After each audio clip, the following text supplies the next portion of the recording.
Hello everyone, welcome back. In today's class, we are going to complete the poem we had begun in our last class. बच्चों आपको याद होगा previous video में कुबला खां का एक हिस्सा हम लोगों ने पढ़ा है जिसको आज कंप्लीट करेंगे. So let's begin from the point we had ended. Last class हम लोगों ने एंड किया था एक ऐसे पॉइंट पर जहां रिवर ऑफ के फ्लो के बारे में एक डिटेल्ड और बहुत ही खूबसूरत इमेजिनरी डिस्क्रिप्शन पोएट ने दी है. आज हम लोग स्टार्ट कर रहे हैं from the lines 5 miles meandering with a mazy motion through wood and dale the sacred river ran.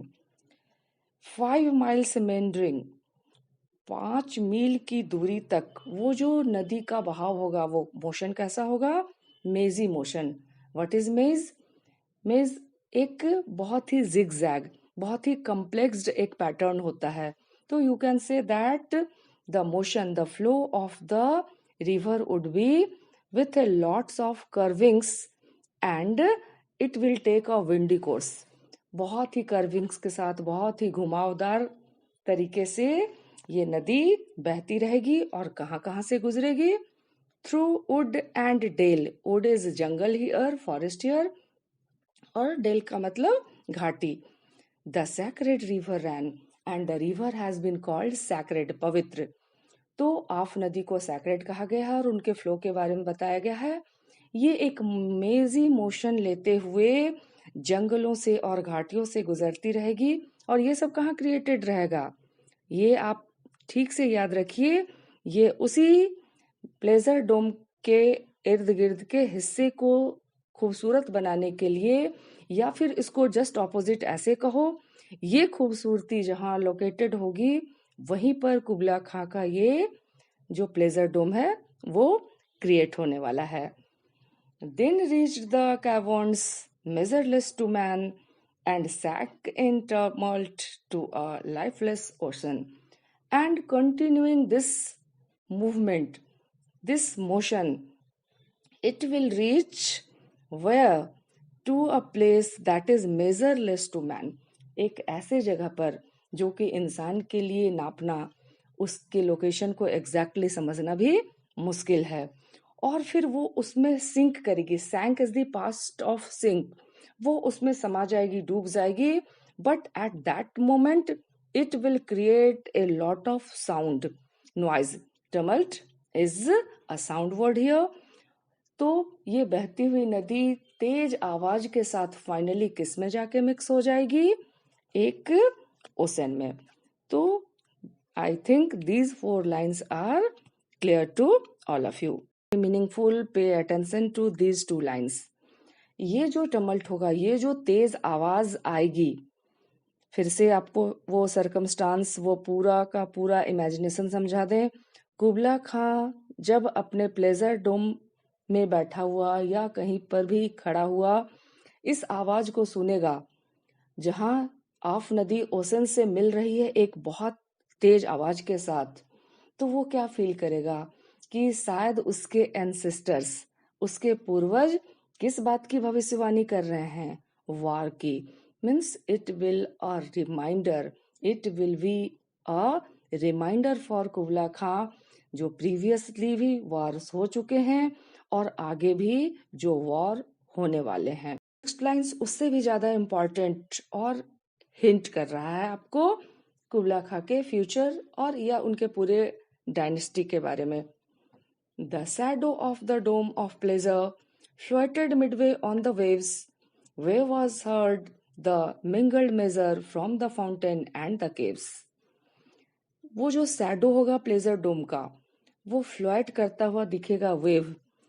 Wave क्यों? क्योंकि बगल से नदी गुजर रही है तो उसकी जो धाराएं, उसकी जो लहरें हैं वो बहती हुई. और जब भी कोई चीज सिचुएटेड होता है किसी बैंक पर, किसी नदी के किनारे या पानी का कोई भी स्रोत हो, तो ऑटोमेटिकली उसकी परछाई उस पर पड़ेगी. तो ये जो प्लेजर डोम की परछाई अभी वेव्स पर पड़ रही है, वो क्या कर रही है? आपको एक इनडायरेक्ट हिंट दे रही है that the dome is not a stable one. It is full of uncertainty as it is floating. वो पानी पर जो परछाई पड़ रही है डोम की, तो वेव तो लहरें तो बह रही है, तो वो डोम भी क्या दिख रहा है, हिलता हुआ। और यही कवि शायद यहाँ हिंट कर रहे हैं कि ये इंडिकेटिव है कि वो उसका जो डोम है वो स्टेबल नहीं होगा, वो बहुत दिनों तक चलने वाला नहीं है। और इसीलिए इस लाइन को यहाँ पर स्पेशली यूज किया गया है। Where was heard the mingled measure from the fountain and the caves. जिस जगह और भी मिंगल्ड आवाजें, कई अलग अलग तरह की आवाजें गूंज रही हैं, फाउंटेन्स से भी और केव्स से भी, यानी जलधाराएं बह रही है, पानी का आवाज आ रहा है और साथ साथ वो बहता हुआ भी दिख रहा है। तो ये यहाँ कवि कहना चाहते हैं कि ये जो फ्लोटिंग ऑफ वेव्स पर उसकी परछाई पड़ रही है प्लेजर डोम की, perhaps it is suggesting that the dome is not going to last long. Next line है, it was a miracle of rare device although this pleasure dome will be miraculous. बिल्कुल जादुई होगा, इसका जो construction होगा, जो locality होगी, वो अपने आप में एक रेयर पीस होगा, बिल्कुल जादुई चमत्कारिक दिखेगा। लेकिन साथ ही अगले लाइन को मार्क कीजिए, a sunny pleasure dome with caves of ice. ऐसा प्लेजर डोम जो सनी है, जिसमें ब्राइटनेस है, वार्मथ है, गर्माहट है, लेकिन साथ ही क्या है, केव्स ऑफ आइस। तो ये कंट्राडिक्ट कर रहा है कि केव्स ऑफ आइस और सन एक साथ कैसे कंटिन्यू कर सकते हैं ज्यादा समय तक। क्या होगा, आइस को सन मेल्ट कर देगा। तो अगेन यहाँ एक हिंट है that perhaps Kubla Khan's name and reputation through this pleasure dome is not going to last for long. Last lines को देखते हैं। एक शिफ्ट है अचानक से एसटी कॉलरेज के इमेजिनेशन में, और इसमें आप उनको ब्लेम भी नहीं कर सकते हैं क्योंकि उन्होंने पहले ही आपको बता दिया है that it is a recollection of the dream he had seen the previous night. कि पिछली रात उन्होंने जो ड्रीम देखा था उसी को फ्रैगमेंट्स में, एक एक टुकड़े में वो रिकलेक्ट कर रहे हैं, दिमाग में फिर से याद कर रहे हैं और उसको जोड़ते हुए इस कविता की रचना किए हैं। तो अचानक से अभी केव्स की बात हो रही थी, नदी की बात हो रही थी, उस प्लेजर डोम की बात हो रही थी, माउंटेन और फाउंटेन की, बट देखो अचानक से ये पोएट किसका, एक लेडी का जिक्र किए हैं। A damsel with a dulcimer in a vision once I saw. और वो मेंशन भी कर रहे हैं कि कभी मैंने देखा था। एक डैमसेल है, डैमसेल मतलब एक यंग गर्ल, एक मेडन, उसके हाथ में एक डलसिमर है। डलसिमर इज अ म्यूजिकल इंस्ट्रूमेंट, बहुत ही ट्रेडिशनल इंस्ट्रूमेंट इसको कह सकते हैं, बट अगर अभी के सर्कमस्टांस में आप इसको थोड़ा आइडेंटिफाई करना चाहें तो you can associate it with guitar, guitar के टाइप का एक इंस्ट्रूमेंट। वो जो लेडी है, वो जो डैमसेल है, वो बजा रही है और कहते हैं it was an Abyssinian maid. वो कहाँ की है, एबिसिनियन है। And on her dulcimer she played singing of Mount Abora. और अपने डलसिमर पर, अपने उस म्यूजिकल इंस्ट्रूमेंट पर, और वो कहाँ के गीत गा रही है, माउंट अबोरा। यहाँ भी बच्चों थोड़ा सा इसके बारे में डिटेल्स में ये है जानकारी कि एक्चुअली ये क्रिएटेड वर्ड है, ये एसटी कॉलरेज खुद से क्रिएट किए हैं क्योंकि माउंट अबोरा एग्जिस्ट नहीं करता है। एक्चुअली वो माउंट अमोरा था, जिसको कि वो अपने पोएम में एक डिफरेंट नाम देते हुए माउंट अबोरा कह रहे हैं। Could I revive with in me her symphony and song. खुद से क्वेश्चन पूछ रहे हैं कि क्या मैं फिर से रिवाइव कर सकता हूँ, उसको फिर से याद कर सकता हूँ कि वो क्या गा रही थी, वो जो लॉन्ग एक म्यूजिकल नोट बजा रही थी, तो क्या मैं उसको याद कर पाऊंगा। To such a deep delight it would win me and if it becomes possible. अगर हम ये याद कर पाते हैं तो it would be very delightful for me, it would be delighting for me.